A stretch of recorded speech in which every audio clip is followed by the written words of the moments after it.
pasangan dari keluarga yang berpoligami takut kalau benda tu berlaku pula pada diri anda.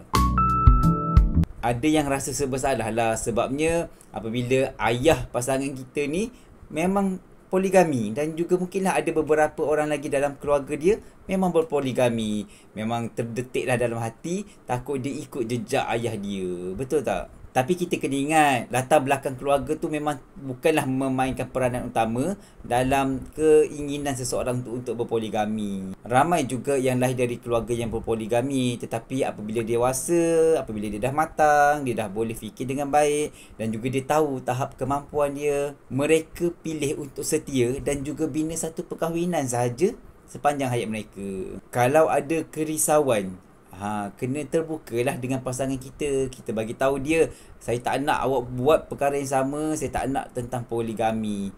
Ni kalau yang tak boleh nak kompromi dengan poligami lah kan. Cubalah tanya dia, apa pandangan dia tentang kehidupan berpoligami ni, dan juga cuba dapatkan apa prinsip hidup dia tentang dunia berkeluarga. Dari situ kita dapat nilaikan diri dia tu macam mana sebenarnya. Adakah dia jenis menghormati pandangan pasangan dia, atau dia memang jenis nak ikut tradisi keluarga dia. Tapi janganlah terlalu takut sampai menutup peluang untuk anda bina sebuah perkahwinan. Berikan ruang untuk dia buktikan siapa diri dia, bukan siapa keluarga dia. Itu yang pentingnya proses ta'aruf. InsyaAllah kalau anda belum ada lagi pasangan ta'aruf, jom pergi ke Tirjana.my, install apps Tirjana.my dalam handphone anda, boleh scroll-scroll cari jodoh anda. Mana nak tahu 2025 ni tahun terakhir anda bergelar seorang bujang. Jom ke sana sekarang.